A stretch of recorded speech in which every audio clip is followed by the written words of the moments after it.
Imagina descobrir que sua própria irmã te vendeu como um objeto. Te forçou a fingir ser muda por anos. Te fez dormir num quartinho sem janelas enquanto ela vivia como rainha numa mansão que nem era dela. Agora imagina a vingança perfeita. Fazer com que a própria filha dela revelasse todos os segredos na frente de dezenas de pessoas importantes. Eu fiz isso. E foi ainda mais devastador do que eu imaginei. Minha irmã hoje está atrás das grades, completamente sozinha, sentindo na pele o silêncio que ela me impôs por tanto tempo. Como eu consegui? Bom, essa história vai te deixar de queixo caído. Antes da história começar, comente de onde está assistindo e deixe seu like.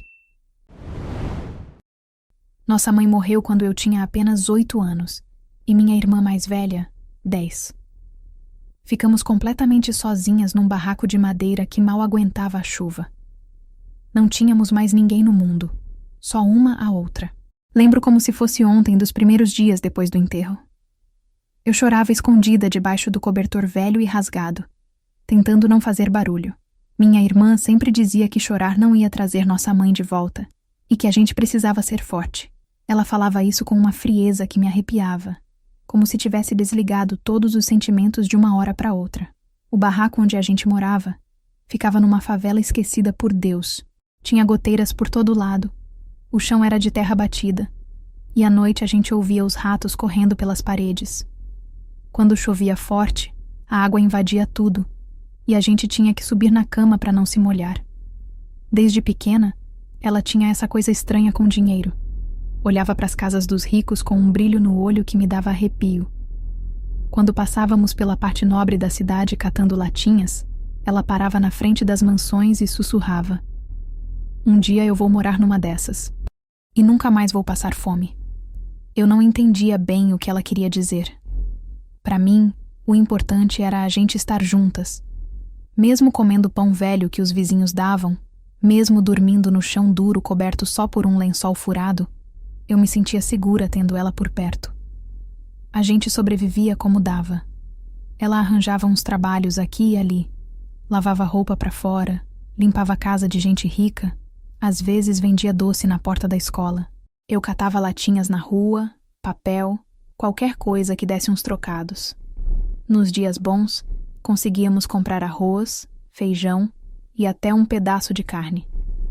Nos dias ruins, a gente dividia uma fatia de pão e fingia que era festa. Lembro de uma vez que ela chegou em casa com uma boneca que tinha achado no lixo. Estava suja e sem um braço, mas ela limpou com carinho e me deu de presente. Eu dormia abraçada naquela boneca por meses. Era meu maior tesouro. Nesses momentos, eu via um pouco da irmã carinhosa que ela costumava ser. Eu adorava minha irmã. Ela era minha heroína, minha protetora, a única família que me restava. Quando eu tinha pesadelos sobre nossa mãe, sonhava que ela voltava toda machucada, pedindo socorro. Minha irmã me abraçava e cantava baixinho até eu adormecer. Cantava a mesma música que nossa mãe cantava pra gente. Uma canção sobre 2 passarinhos que nunca se separavam. Nesses momentos, eu tinha certeza de que nosso amor era mais forte que qualquer dificuldade. Falava pra ela que quando a gente crescesse, íamos comprar uma casa bonita e morar juntas para sempre. Ela sorria e balançava a cabeça, mas eu percebia que o sorriso não chegava aos olhos. Mas conforme a gente foi crescendo, percebi que ela mudava. Ficava mais amarga, mais irritada com nossa situação. Reclamava de tudo. Da comida ruim, das roupas velhas que ganhávamos de doação, dos vizinhos barulhentos, do cheiro de esgoto que invadia nossa casa nos dias quentes. Você não entende nada. Não temos que nos conformar com isso. Não nascemos para viver que nem bichos. Eu tentava animá-la.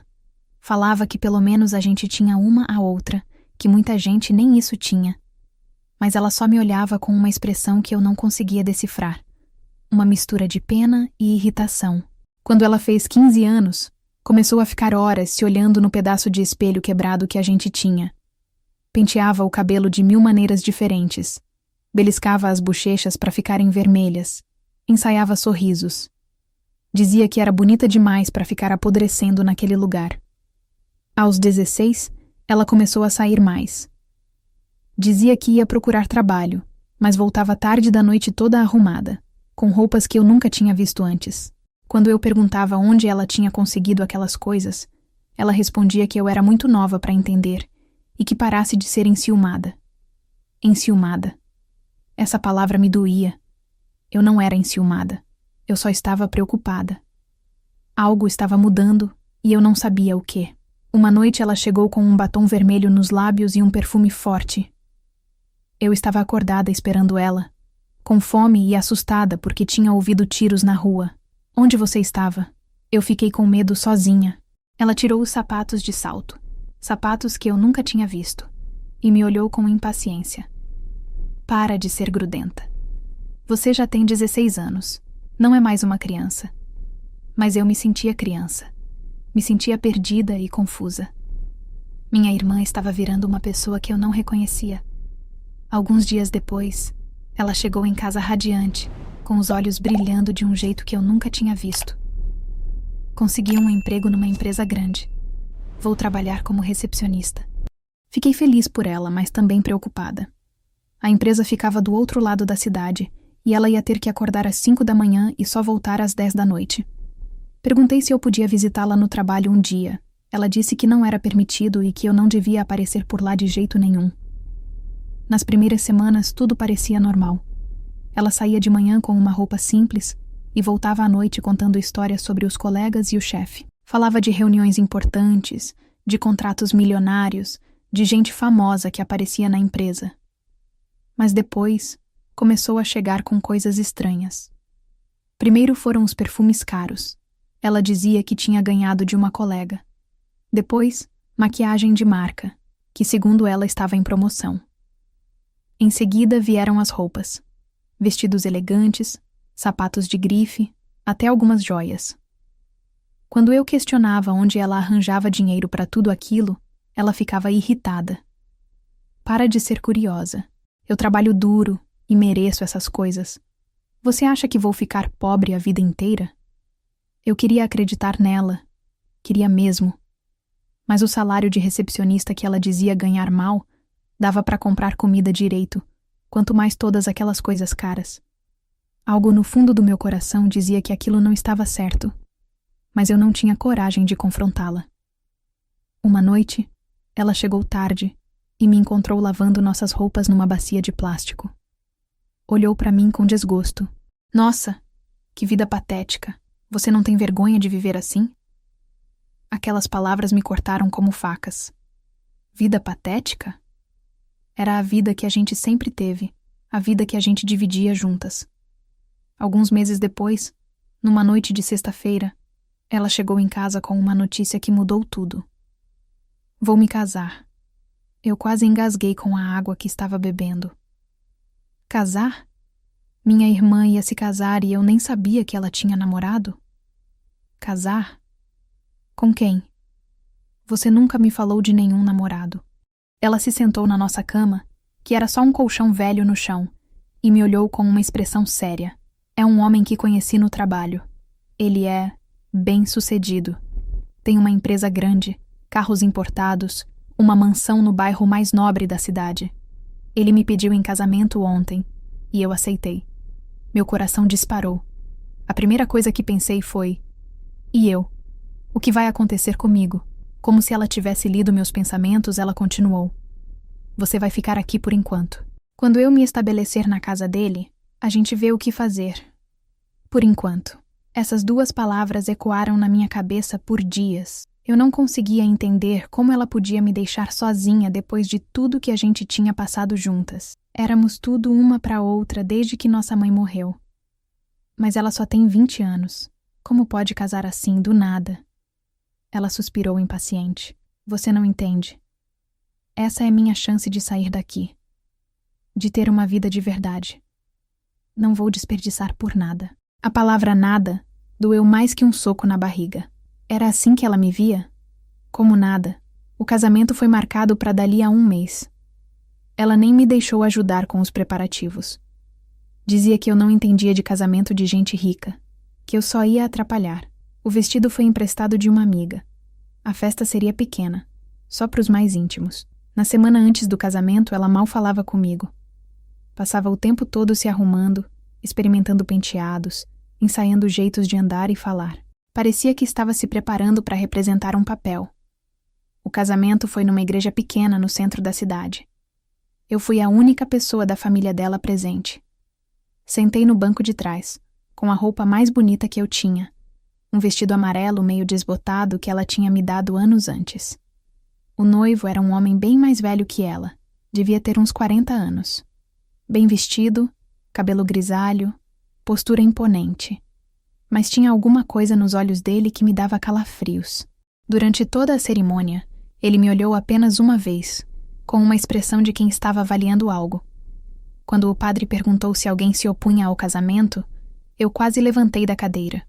Queria gritar que aquilo estava errado, que minha irmã estava cometendo um erro.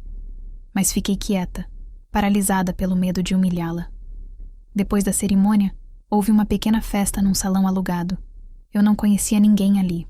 Os convidados eram todos pessoas elegantes, bem vestidas, que falavam sobre negócios e viagens internacionais. Eu me senti completamente deslocada. Durante a festa, minha irmã mal olhou para mim. Estava sempre grudada no marido, sorrindo e conversando com os convidados importantes. Quando me aproximei para cumprimentá-la, ela me deu um abraço rápido e sussurrou: "Obrigada por vir. Vou te procurar quando as coisas se acalmarem." Depois da festa, eles foram embora numa limusine preta. Eu voltei para o nosso barraco de ônibus, sozinha, olhando para as paredes vazias e sentindo um frio na barriga que não tinha nada a ver com fome. Nos primeiros dias, eu ficava esperando ela aparecer, ou pelo menos ligar. Achava que ia sentir saudade, que ia querer saber como eu estava. Mas os dias viraram semanas, e as semanas viraram meses. Eu tentava manter a casa arrumada, esperando que ela voltasse a qualquer momento. Comia pouco para economizar os R$ 300 que ela tinha deixado. Dormia abraçada no travesseiro que ainda tinha o cheiro do perfume dela. A solidão era pior que a fome. Eu tinha 18 anos e estava completamente sozinha no mundo. Não tinha amigos. Nunca tive tempo de fazer amizades porque passava o dia todo trabalhando. Não tinha para onde ir. Não tinha ninguém para conversar. À noite, deitada no escuro, eu chorava pensando na nossa mãe. Lembrava da promessa que fizemos no hospital, antes dela morrer. Ela segurou nossas mãos e fez a gente jurar que íamos cuidar uma da outra para sempre. Prometam que vocês nunca vão se separar. Prometam que vão ser sempre irmãs de verdade. A gente prometeu. Mas agora eu estava sozinha, e minha irmã tinha sumido da minha vida como se eu nunca tivesse existido. Foram os 4 meses mais solitários da minha vida. Às vezes ficava horas sentada na porta de casa, olhando a rua vazia e imaginando quando ela ia voltar. Até que, numa tarde de setembro, ela apareceu. Estava irreconhecível. Cabelo escovado e pintado num tom loiro caro, roupas caríssimas, unhas feitas, maquiagem perfeita. Usava um vestido que custava mais que todo o dinheiro que a gente tinha visto na vida. Parecia uma pessoa completamente diferente da irmã que eu conhecia. Desceu de um carro importado, um BMW preto que brilhava no sol, e caminhou até nossa porta como se estivesse pisando em ovos. Ela entrou no barraco e ficou parada na porta, olhando ao redor com uma expressão de desprezo total. Nossa, como esse lugar é deprimente. Não sei como consegui viver aqui por tanto tempo. Meu coração se partiu um pouco. Aquele lugar era nossa história, nossa infância. Tudo que a gente tinha dividido juntas. Era onde nossa mãe tinha morrido, onde a gente tinha chorado, rido, sonhado juntas. Mas eu estava feliz demais para me importar com isso. Corri para abraçá-la, sentindo falta do cheiro dela, da sensação de ter minha irmã de volta. Mas ela me afastou gentilmente, como se eu fosse contagiosa. Calma. Vim aqui para te fazer uma proposta. Ela se sentou na cadeira velha da cozinha, a mesma cadeira onde nossa mãe costumava sentar para pentear nosso cabelo, e me olhou de cima a baixo, como se estivesse avaliando um objeto. Estou morando numa mansão linda agora. Tem 10 quartos, piscina, jardim, uma vista incrível. Meu marido tem muito dinheiro. Uma vida que você nem imagina. Ela fez uma pausa. saboreando as palavras como se fossem doces, e eu pensei numa forma de te ajudar. Meus olhos brilharam. Finalmente ela ia me levar com ela. Íamos poder ser irmãs de novo. Preciso de alguém para me ajudar na casa. Alguém de confiança que conheça meus gostos. Você teria cama, comida, roupas limpas. Nunca mais ia passar necessidade. Eu quase gritei de alegria. Era tudo o que eu queria. Estar perto dela de novo, ter uma vida melhor, não ficar mais sozinha naquele buraco. Sério? Você vai me levar para morar com você? Mas tem uma condição. Ela fez uma pausa longa, me estudando com aqueles olhos frios que eu não reconhecia. Você vai ter que fingir que é muda. Eu ri, achando que era brincadeira. Minha irmã sempre teve um humor estranho. Como assim fingir que sou muda? A expressão dela ficou mortal. Meu marido não gosta de barulho desnecessário. Ele tem uma rotina muito específica. Reuniões importantes, jantares com gente influente. E, sinceramente, você sempre foi meio inadequada para esse tipo de ambiente. Inadequada. A palavra me atingiu como um tapa. É melhor você não falar nada, não chamar atenção. Só fazer seu trabalho em silêncio. Vai ser mais seguro para todo mundo. Mais seguro? Seguro para quem? Mas você vai me apresentar como sua irmã, né? Ela desviou o olhar, brincando com a aliança cara que brilhava no dedo. É melhor não complicar. Você vai ser só uma funcionária. Uma ajudante que não fala. Vai ser mais fácil para todo mundo. Aquelas palavras doeram mais do que qualquer tapa na cara. Minha própria irmã estava me pedindo para fingir que a gente nem se conhecia. Para apagar nossa história, nossa infância, o sangue que corria nas nossas veias. Mas eu era nova, ingênua, desesperada. E mesmo depois de tudo, ainda amava ela mais que tudo no mundo. Ainda acreditava que no fundo ela era a mesma irmã que me protegia dos pesadelos. Por quanto tempo? Só até você se acostumar com a ideia de me apresentar como família? Ela se levantou, alisou a saia cara que custava mais que 1 ano de aluguel. A gente vê como as coisas vão andando. No fundo do meu coração, uma voz sussurrava que aquilo estava errado, que irmãs de verdade não faziam isso uma com a outra. Mas eu abafei essa voz com a esperança de que era temporário, de que ela só precisava de um tempo para me encaixar na vida nova dela. Você aceita? Olhei ao redor do barraco miserável onde eu tinha passado os últimos meses sozinha. Olhei para minha irmã, linda e elegante como uma princesa de conto de fadas. Pensei na promessa que fizemos para nossa mãe. Aceito. No dia seguinte, ela voltou com o mesmo carro preto e me buscou. Eu tinha feito uma mala pequena com minhas poucas roupas e o retrato da nossa mãe. Olhei para trás uma última vez, vendo nosso barraco onde a gente cresceu, onde nossa mãe morreu, onde eu passei os últimos meses esperando por ela. Não sabia que seria a última vez que eu teria uma voz. A mansão era tudo o que eu nunca tinha imaginado. Portões dourados, jardins perfeitos, uma fonte no meio do pátio. Quando o carro passou pela entrada principal, eu grudei o rosto na janela tentando absorver cada detalhe. Minha irmã não disse uma palavra durante toda a viagem. Ficou mexendo no celular caro, como se eu não existisse ali do lado dela. O motorista parou na parte de trás da casa. Nem na entrada principal. Aqui você desce. Foi a primeira coisa que ela me disse em 40 minutos de viagem. Peguei minha mala pequena e segui ela por uma porta lateral.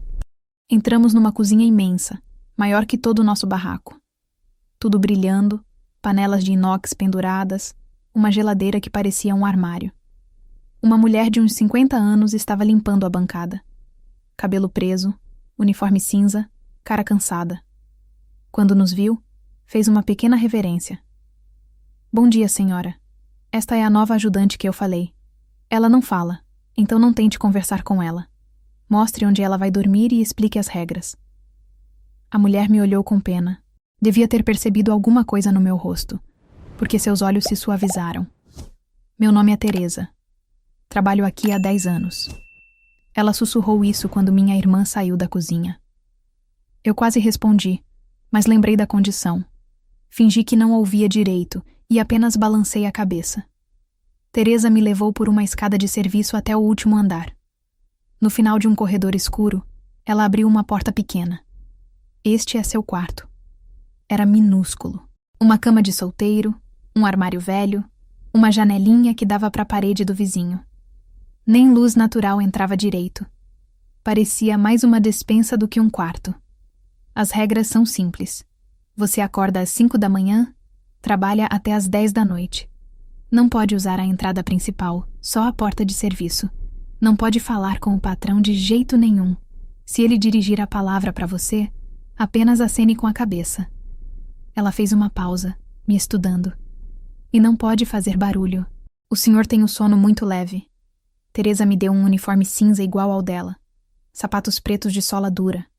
Um avental branco. Amanhã te ensino o que fazer. Por agora, descanse. Quando ela saiu e fechou a porta, eu sentei na cama dura e olhei ao redor.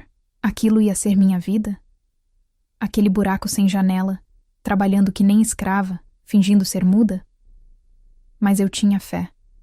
Achava que quando minha irmã se acostumasse comigo ali, as coisas iam melhorar. Que ela ia me apresentar como família, me dar um quarto melhor, me tratar como irmã de novo. Como eu estava enganada. Os primeiros dias foram um inferno.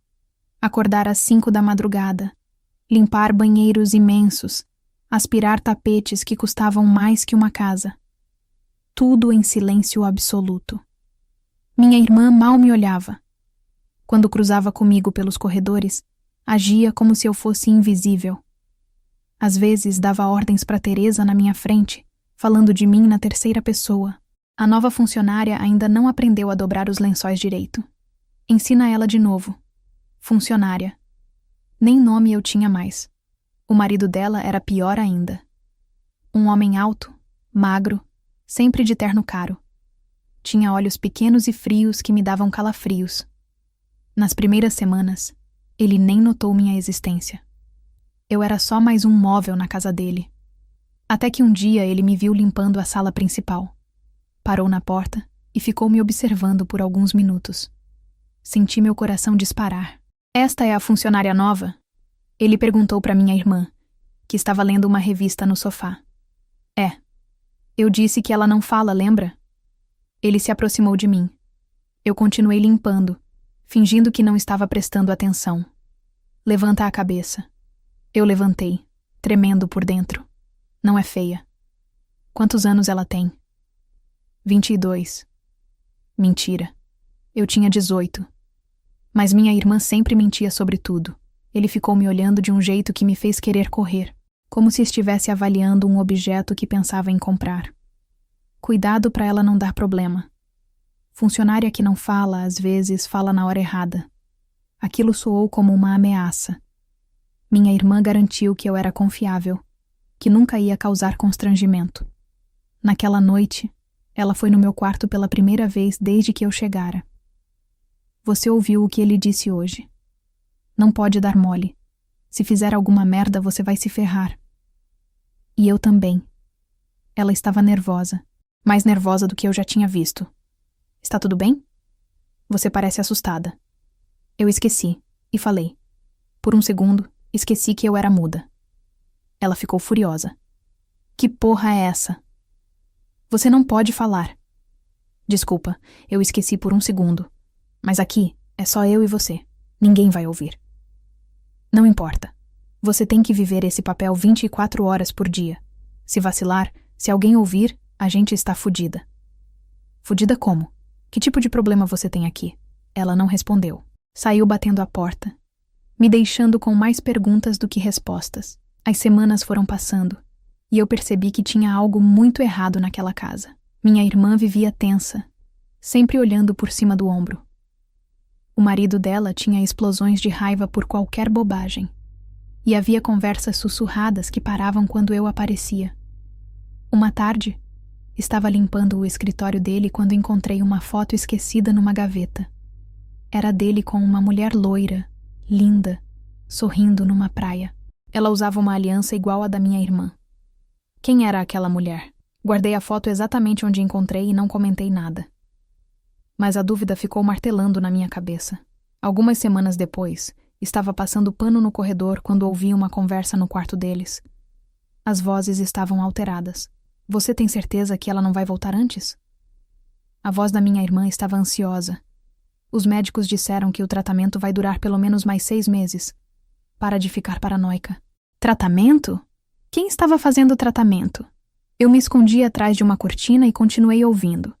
Mas e se alguém contar para ela o que está acontecendo aqui? Quem vai contar? Os empregados não sabem de nada.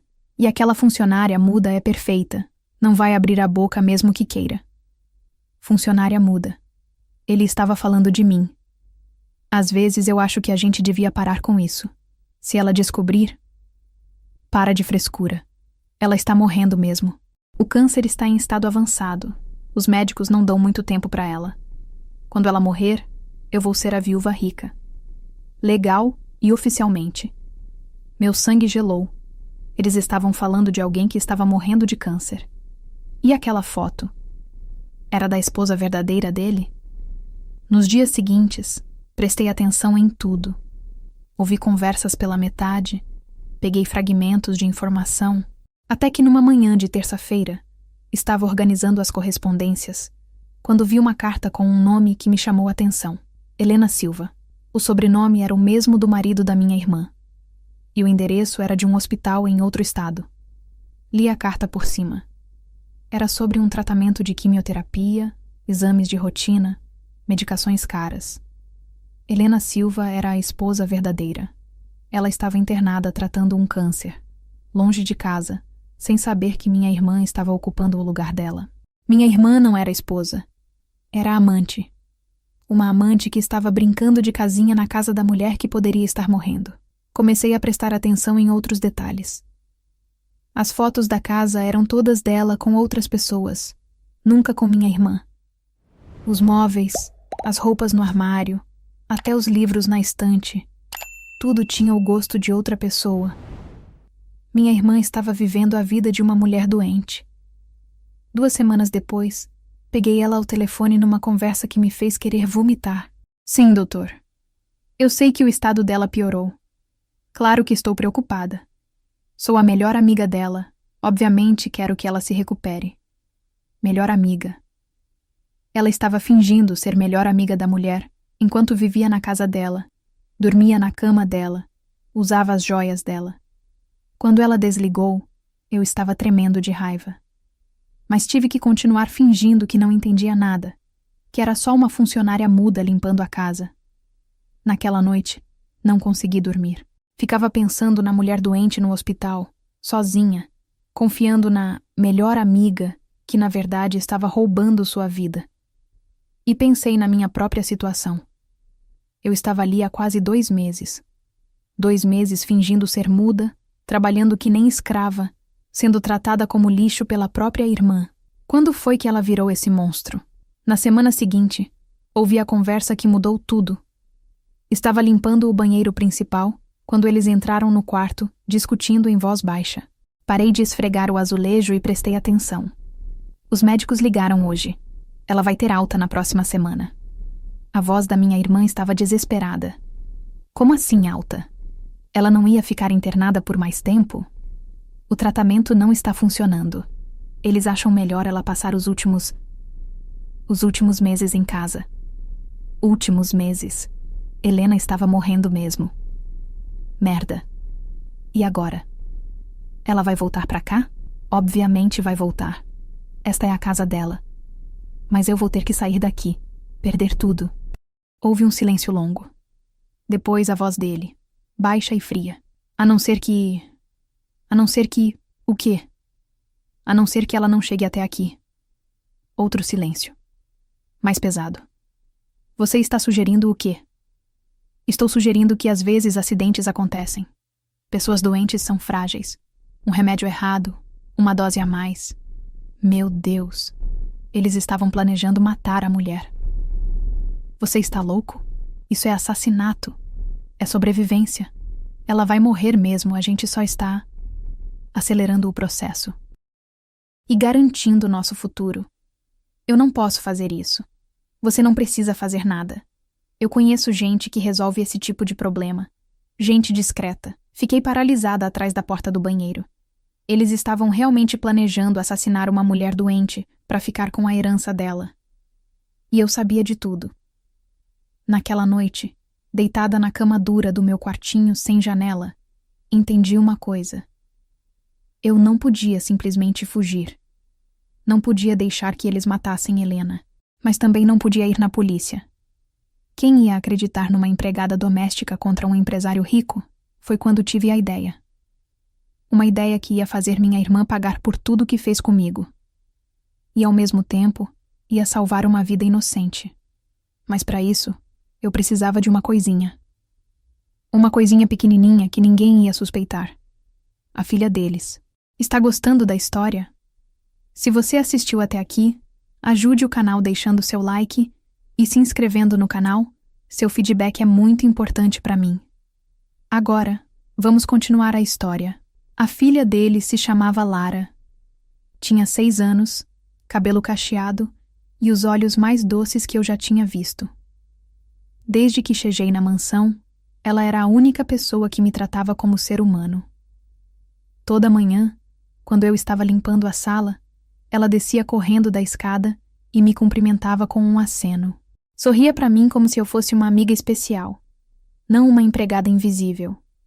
Minha irmã sempre gritava com ela quando isso acontecia. Lara, deixa a funcionária trabalhar em paz. Ela não está aqui para brincar com você. Mas Lara não ligava. Continuava me cumprimentando. Às vezes até tentava me mostrar os desenhos que fazia na escola. Foi observando essa menininha que a ideia ganhou forma na minha cabeça. Lara era esperta. Mais esperta que qualquer criança de 6 anos deveria ser. Percebia coisas que os adultos achavam que ela não entendia. E tinha uma coisa linda nela. Não mentia. Se eu conseguisse contar a verdade para Lara, ela contaria para todo mundo. Criança não sabe mentir, não sabe esconder segredos pesados. Mas como contar para uma criança de 6 anos que a mãe dela estava planejando um assassinato? Como explicar que eu não era muda? Que eu era irmã da mulher que ela achava que era madrasta? Foi quando lembrei de uma coisa que nossa mãe fazia comigo e minha irmã quando éramos pequenas. Ela escrevia cartinhas pra gente quando queria explicar algo importante. Dizia que as palavras no papel ficavam mais carinhosas, mais fáceis de entender. Eu ia escrever uma carta para Lara. Mas não qualquer carta. Uma carta que contasse toda a verdade de uma forma que ela conseguisse entender. E mais importante, uma carta que ela quisesse ler em voz alta na frente de todo mundo. Nos dias seguintes, comecei a observar Lara com mais atenção. Percebi que ela adorava ler. Estava sempre com algum livro infantil debaixo do braço, orgulhosa de conseguir ler sozinha. E descobri outra coisa. Ela se sentia sozinha. Os pais ficavam tempo demais trancados no quarto, discutindo em voz baixa. Lara passava horas brincando sozinha, inventando amigos imaginários, conversando com as bonecas como se fossem gente de verdade. Uma tarde, estava aspirando o tapete da sala quando ela se aproximou com um livro na mão. Olha, consegui ler este livro inteirinho sozinha. Ela falava comigo mesmo, sabendo que eu não ia responder. Minha irmã não estava por perto, então eu arrisquei um sorriso e fiz sinal de positivo com o dedo. Os olhos dela brilharam. Era a primeira vez que alguém reagia às conquistas dela. Você entende o que eu falo, né? Olhei ao redor. Confirmei que estávamos sozinhas. E balancei a cabeça que sim. Eu sabia. Você não é igual às outras pessoas que trabalham aqui. Você tem olhos diferentes. Daquela tarde em diante, sempre que ficávamos sozinhas, Lara conversava comigo. Contava sobre a escola, sobre os amigos, sobre os pesadelos que tinha à noite. E foi numa dessas conversas que descobri algo que quase me fez chorar. Às vezes eu tenho medo da minha mãe. Ela sussurrou isso enquanto brincava com uma boneca. Medo da sua mãe? Por quê? Eu não devia ter falado, mas saiu antes que eu pudesse me controlar. Lara não pareceu surpresa que eu tivesse respondido. Ela fica muito brava quando o papai não está em casa. Grita comigo por qualquer coisa. E às vezes, eu ouço ela falando no telefone sobre uma mulher que ela não gosta muito. Helena. Ela estava falando de Helena. Que mulher? Uma mulher que está doente. Mamãe sempre fica feliz quando fala que essa mulher está piorando. Meu coração apertou. Uma criança de 6 anos percebendo a maldade da própria mãe. Foi nesse momento que decidi. Lara merecia saber a verdade. E merecia ser livre dessa mulher que nem mãe de verdade era. Porque descobri mais uma coisa terrível. Lara nem era filha da minha irmã. Peguei essa informação numa conversa que ouvi por acaso. Lara era a filha de Helena, a esposa verdadeira. Quando Helena ficou doente e foi internada, minha irmã assumiu o papel de madrasta e logo virou mãe para os outros. Minha irmã estava criando a filha da mulher que planejava assassinar. Naquela noite, no meu quartinho escuro, comecei a escrever a carta. Não podia ser muito longa, porque Lara tinha só 6 anos. Não podia ser muito pesada, porque ela era uma criança. Mas precisava contar toda a verdade de um jeito que ela entendesse. E mais importante, precisava ser uma carta que ela quisesse mostrar para todo mundo. Escrevi e reescrevi dezenas de vezes. Rabisquei, rasguei, comecei de novo. Até que cheguei numa versão que me fez chorar. Era simples, era carinhosa, era verdadeira. E ia destruir minha irmã. Querida Lara, você é a menina mais especial que eu conheço. Sabe ler, é inteligente, tem um coração bom. Eu queria te contar uma coisa importante, porque você merece saber a verdade. Eu não sou só uma funcionária da sua casa. Eu sou irmã da mulher que você chama de mãe. Somos irmãs de sangue, mas ela me pediu para fingir que sou muda para não causar vergonha. Há muito tempo, quando éramos pequenas, nossa mãe morreu e ficamos sozinhas. Eu sempre amei minha irmã mais que tudo, mas ela mudou quando cresceu. A mulher que você chama de mãe não é sua mãe de verdade. Sua mãe verdadeira se chama Helena. Ela está doente, internada num hospital longe daqui, tentando ficar boa para voltar para casa e te ver. Helena é a dona desta casa. Ela é casada com seu pai. As fotos que tem pela casa são dela, não da mulher que mora aqui agora. Minha irmã está vivendo a vida de Helena, usando as roupas dela, dormindo na cama dela, fingindo ser esposa quando na verdade é só amante. E agora elas querem fazer mal para Helena quando ela voltar do hospital. Eu ouvi eles conversando. Querem dar remédio errado para ela morrer mais rápido, só para ficar com o dinheiro. Isso é muito errado, Lara. Helena é sua mãe de verdade e ela te ama muito. Eu não posso deixar isso acontecer. Não posso deixar que machuquem sua mãe. Por isso estou te contando a verdade, porque você é a única pessoa pura nesta casa.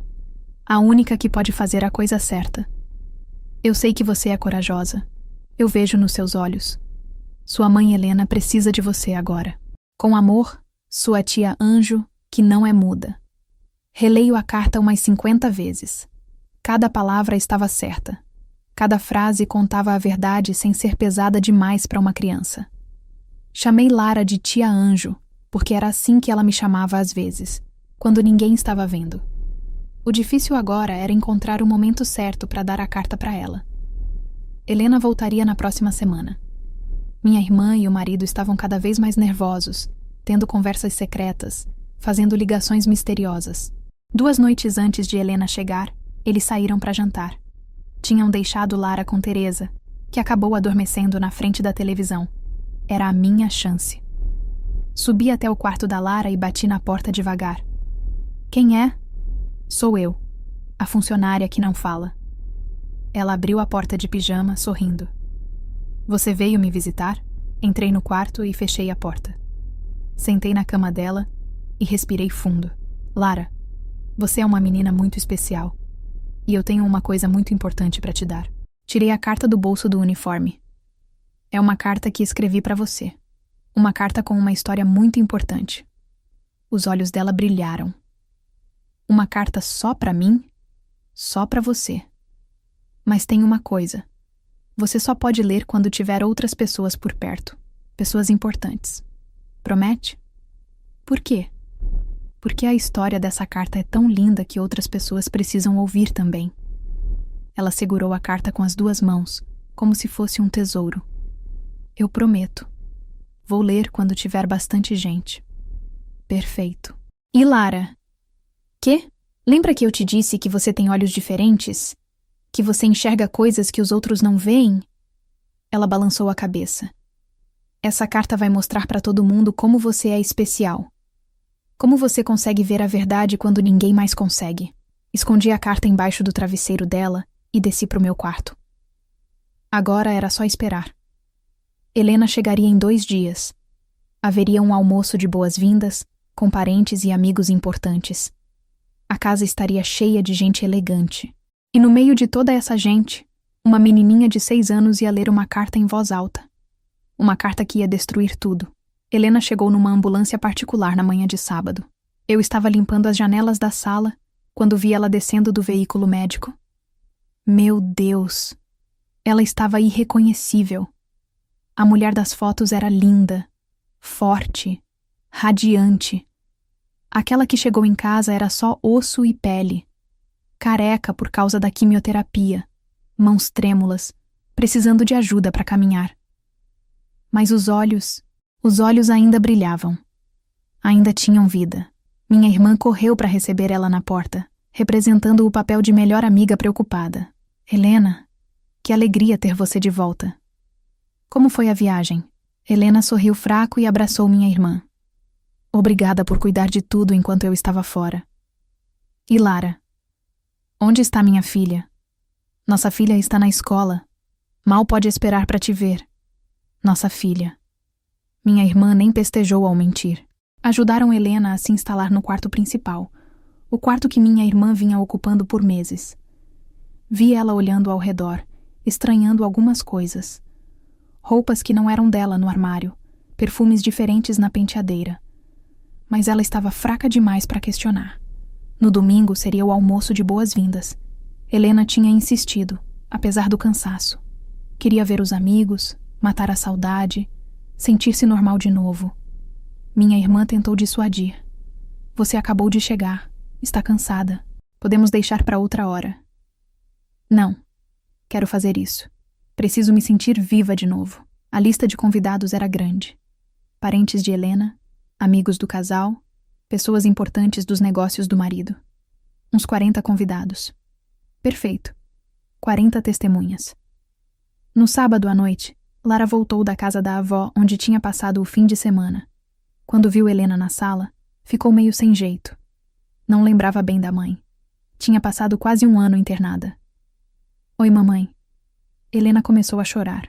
Abraçou a filha com toda a força que conseguia. Minha bebê. Como você cresceu. Mamãe sentiu tanta saudade. Minha irmã assistia à cena com uma cara estranha. Não era ciúme exatamente.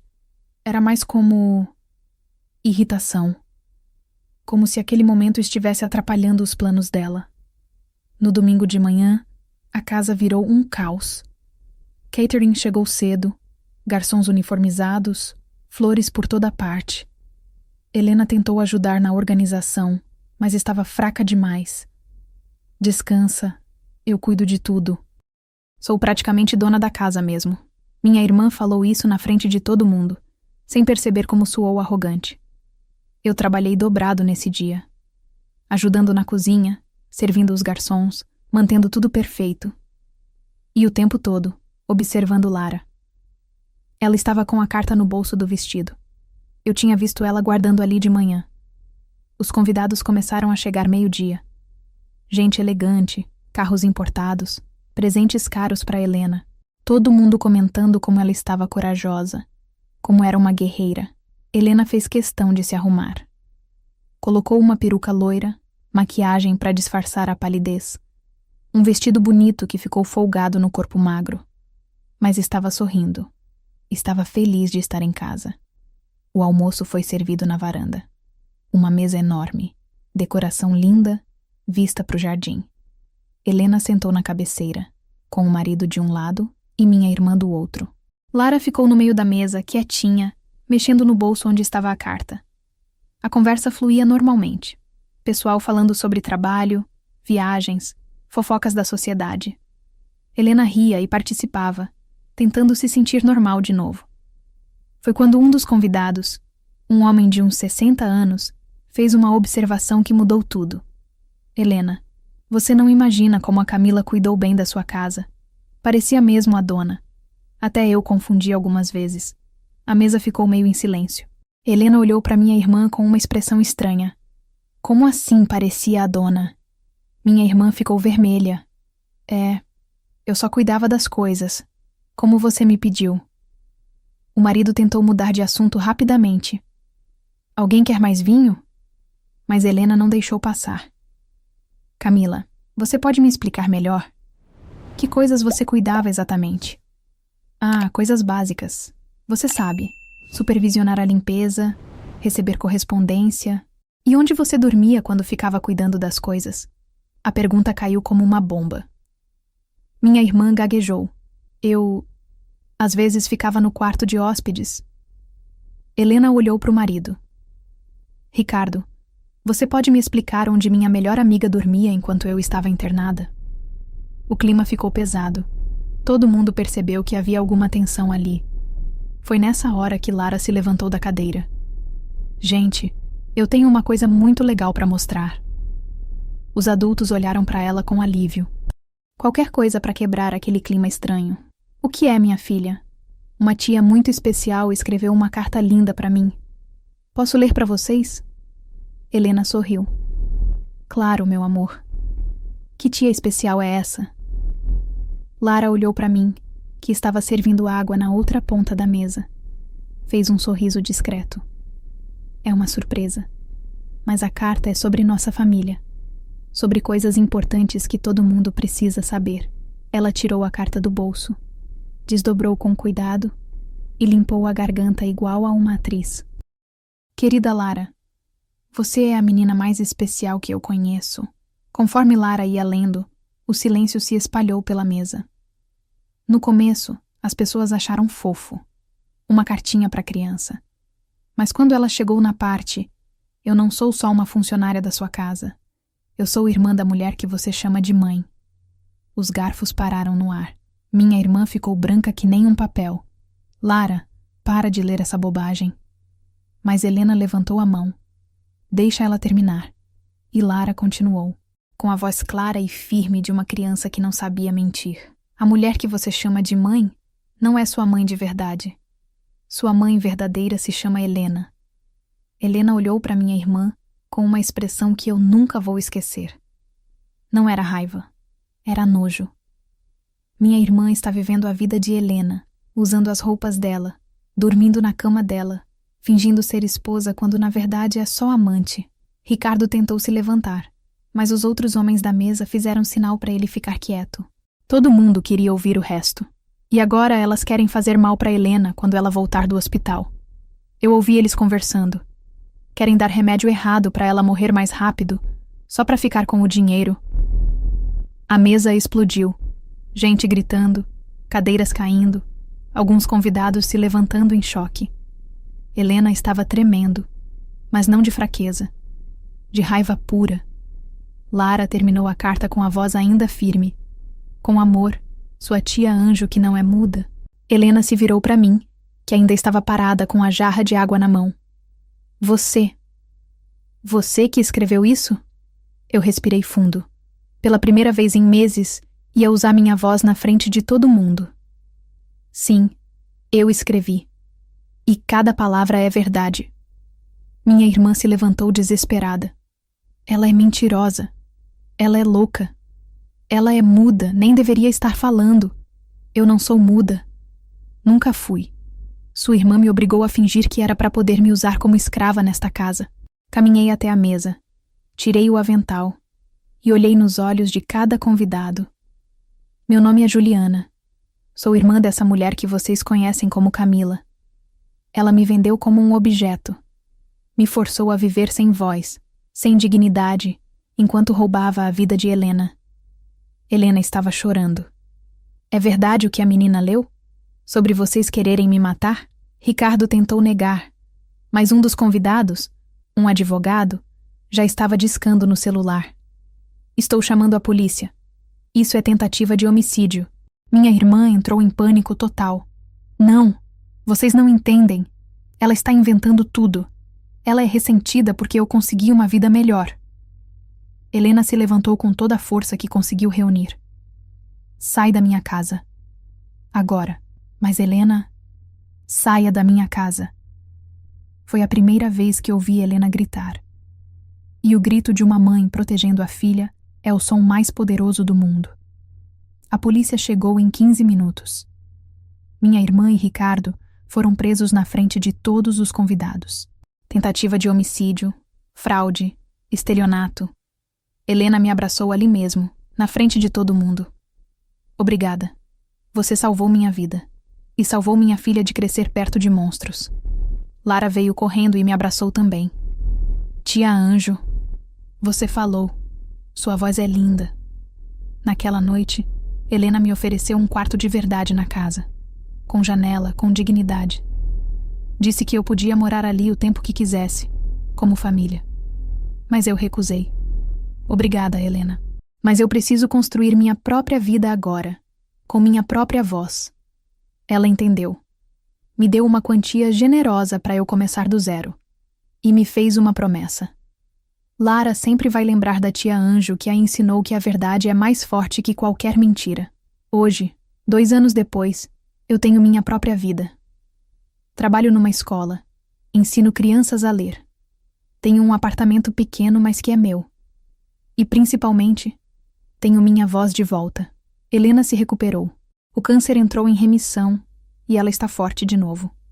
Lara cresceu sabendo que sempre pode contar a verdade, não importa o quão difícil seja. E minha irmã está cumprindo 8 anos de prisão. 8 anos de silêncio forçado, longe de qualquer luxo. Às vezes eu penso se ela entende a ironia. Ela que me forçou a viver calada, agora vive no lugar mais silencioso de todos. Uma cela de cadeia. Ricardo pegou 12 anos. Tentativa de homicídio pega pesado quando você tem dinheiro e influência. Os juízes não gostam de gente rica que acha que pode matar os outros. No fim, a vingança perfeita não foi gritar ou bater. Foi usar a coisa mais pura que existia naquela casa podre. A voz honesta de uma criança. Porque às vezes, a verdade dita por quem menos se espera é a arma mais devastadora de todas. Se você assistiu até aqui, deixe seu like no vídeo, se inscreva e ative o sininho para não perder novas histórias. Obrigado por assistir até aqui. Até a próxima história.